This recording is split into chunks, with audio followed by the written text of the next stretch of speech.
રાજકોટમાં સ્વામી વિવેકાનંદની જન્મજયંતિ નિમિત્તે શહેર પોલીસ તેમજ રામકૃષ્ણ આશ્રમ દ્વારા યુવા રેલીનું આયોજન। રામકૃષ્ણ આશ્રમથી શરૂ થયેલી યુવા રેલી પોલીસ હેડક્વાર્ટર ખાતે થઈ પૂર્ણ। આ રેલી કરવાનો ઉદ્દેશ એવું હતું કે સ્વામી વિવેકાનંદ જે એક યુથ આઇકોન તરીકે ઓળખાય છે એને જે મેસેજો હતા એ બધા યુવાઓ સુધી પહોંચે। પાલનપુર શૈક્ષણિક મહાસંઘ દ્વારા સામઢી કૃષ્ણનગર પ્રાથમિક શાળા ખાતે સ્વામી વિવેકાનંદની જન્મજયંતિ નિમિત્તે કર્તવ્ય બોધ દિવસની કરાઈ ઉજવણી। 12મી થી 23મી જાન્યુઆરી સુભાષચંદ્ર બોઝ જન્મજયંતિ સુધી પાલનપુરની તમામ સરકારી શાળાઓમાં ઉજવાશે। શિક્ષક સંઘે પણ પોતાના કર્તવ્યના ભાગરૂપે શાળાના 450 બાળકોને તિથિ ભોજન આપ્યું। વ્યક્તિનું બાળકનું શિક્ષકનું કર્તવ્ય શું છે તે વિશે જુદા જુદા તજજ્ઞો દ્વારા વક્તાઓ દ્વારા સરસ મજાનું માર્ગદર્શન આપવામાં આવ્યું। ડાંગ જિલ્લાના આવા એકલવ્ય મોડેલ રેસિડેન્શિયલ સ્કૂલ ખાતે નહેરુ યુવા કેન્દ્ર ડાંગ દ્વારા રાષ્ટ્રીય યુવા દિવસની ઉજવણી। જિલ્લા શિક્ષણ અધિકારીએ સ્વામી વિવેકાનંદના અમૂલ્ય વિચારોને યાદ કરવા અને તેમની પાસેથી પ્રેરણા લેવા માટે તેમના જીવન प्रसंगों विद्यार्थियों ने वर्णव्या। युवाओं को स्वामी विवेकानंद जी के जीवन कार्य के ऊपर मार्गदर्शन किया। उनका जो संदेश है उनको युवाओं को समझा दिया और आज हम 21वीं सदी में भारत को कैसे विकसित बना सकते हैं इसके बारे में चर्चा की। નહેરુ યુવા કેન્દ્ર દેવભૂમિ દ્વારકા દ્વારા ભાણવડની પરિશ્રમ સ્કૂલ ખાતે સ્વામી વિવેકાનંદને પુષ્પાંજલિ કરાઈ અર્પણ। મહારાષ્ટ્રમાં યોજાયેલા 27મા નેશનલ યુથ ફેસ્ટિવલ કાર્યક્રમ બાળકોને લાઈવ બતાવવામાં આવ્યું। સ્વામીજીના વિચાર અને આદર્શો બાબતે યોજાયા વિવિધ કાર્યક્રમો।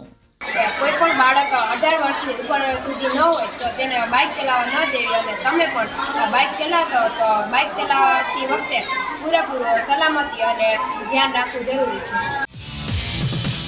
ખેડા જિલ્લાના નડિયાદ ખાતે આવેલ નહેરુ યુવા કેન્દ્ર દ્વારા ઉત્તરસંડા ઔદ્યોગિક તાલીમ સંસ્થા ITI ખાતે વિવિધ સ્પર્ધાના વિજેતાઓને ઇનામ પ્રમાણપત્ર વિતરણ। રાષ્ટ્રીય સડક સુરક્ષા સપ્તાહ અંતર્ગત પોલીસ વિભાગ દ્વારા વિદ્યાર્થીઓને અપાયો માર્ગદર્શન। નિબંધ સ્પર્ધા, ચિત્ર સ્પર્ધા, કલ્ચરલ એક્ટિવિટી, શ્રમ કાર્ય શિબિર અને એની સાથે સાથે રાષ્ટ્રીય સડક સુરક્ષા કાર્યક્રમ પણ ગૃહ વિભાગથી અહીંયા સામેલ કરવામાં આવ્યો છે। નહેરુ યુવા કેન્દ્ર સિલવાસા દ્વારા ભારત સરકારના યુવા બાબતો અને રમતગમત મંત્રાલય હેઠળ દેવકીબા મોહનસિંહજી ચૌહાણ કોલેજના સહયોગથી રાષ્ટ્રીય युवा दिवस અને मार्ग सलामती सप्ताहની કરાઈ ઉજવણી। 100થી વધુ યુવાનોએ લીધો उत्साहभेर भाग। 100 से ज़्यादा युवाओं को मार्गदर्शन दिया।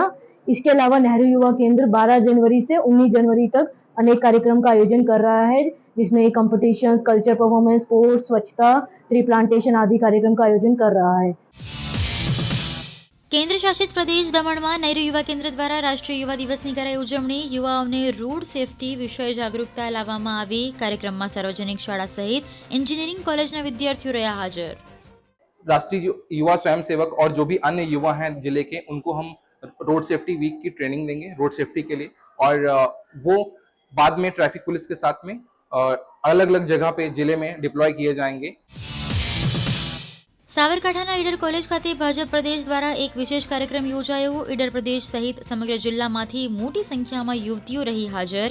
લોકસભાની ચૂંટણીમાં પ્રધાનમંત્રી નરેન્દ્ર મોદીને વિજય બનાવવા માટે છેવાડાના વ્યક્તિ સુધી વિકાસની વાત લઈ જવા કરાયું આહવાન। અત્યારે જેમ વિકસિત ભારત સંકલ્પ યાત્રા ચાલી રહી છે, તો અત્યારે આપણે સૌ વિકસિત ભારતમાં જીવી રહ્યા છીએ। અદ્ભુત આનંદ જે છે, તો એ વિકસિત ભારતના બ્રાન્ડ એમ્બેસેડર બનવા માટે પણ યુવાઓને આહ્વાન આપવામાં આવ્યું છે।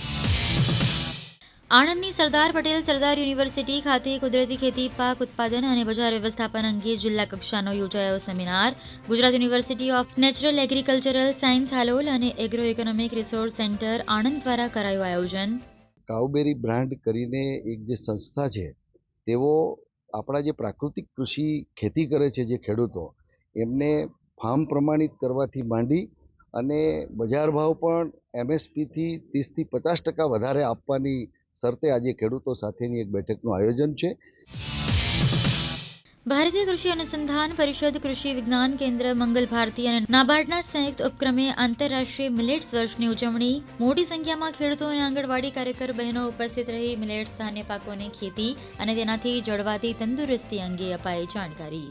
આ વર્કશોપમાં મિલેટ્સનું ઉત્પાદન કેમ વધારવું અને એનું મૂલ્યવર્ધન કરી અને ખેડૂતો કઈ રીતે વધારે આવક મેળવી શકે, સરકારની યોજનાઓ કઈ કઈ છે મિલેટ ઉત્પાદન વધારવાની, તો ખેડૂતો એનો વધારે લાભ લે અને આ વર્કશોપનો આશય પૂર્ણ કરે.